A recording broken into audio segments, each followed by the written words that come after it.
Тажикстан менен жер алмашуу жөнүндөгү маселени Көк Таш айылынын тургундары көтөрүп чыгышкан жана бул тууралуу өкмөткө сунуш беришкен.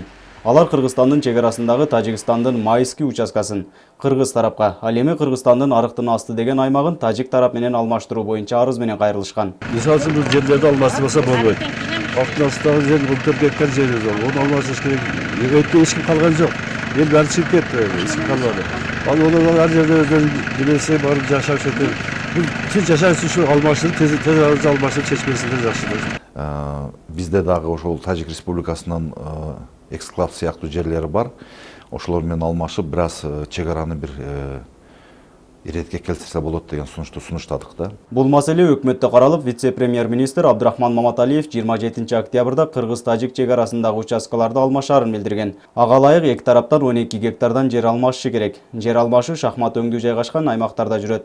Эгер бул сунуш ишке ашып калса, чегарадагы жаңжалдарга чекит коюлмак дейт Көк Таш айылынын башчысы. Эми алмаштырса жакшы болот, негизи.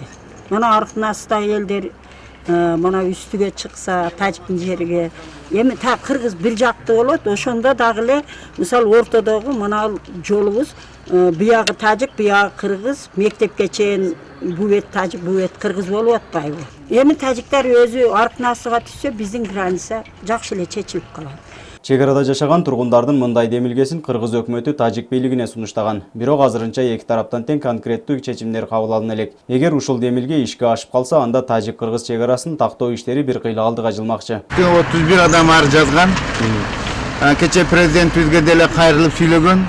Себеби ушул маселени чечсек, бир биздин Аксай айыл өкмөтүдө тынчтык орнойбу деген маселени айтам да. Ал жерде Аксай тынч болсо, Баткен тынч болсо, Кыргызстан тынч деген сөздү айткым келет да. Бул багытта биз ошол Арыктын асты участкабызда жашаган 30 үй бүлөдөн толук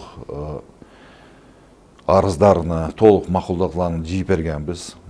Айыл өкмөтүнүн айылдык кеңеш тарабынан ошол жерди алмаштырганга макулбуз деген чечимин чыгарып бергенбиз. Азыркы күндө бүт ошол тиештүү документтерди баягы биздин өкмөттөгү өкүлчүлүккө жибергенбиз. Эки өлкөнүн чегарасындагы аныкталбаган участкалар тууралуу тажик тарап 5 ноябрда Бишкекке келет. Ал эми ноябрь айынын аягында кыргыз өкмөтү Тажикстанга барып сүйлөшүүлөрдү жүргүзөт. Эки тараптуу жолугушуулардын натыйжасында Көк Таш айылындагы талаш участкалары алмашуусу болжолдонууда. Айта кетсек, Кыргызстан менен Тажикстандын чегарасы 976 чакырымды түзөт. Анын 504 чакырымы такталган.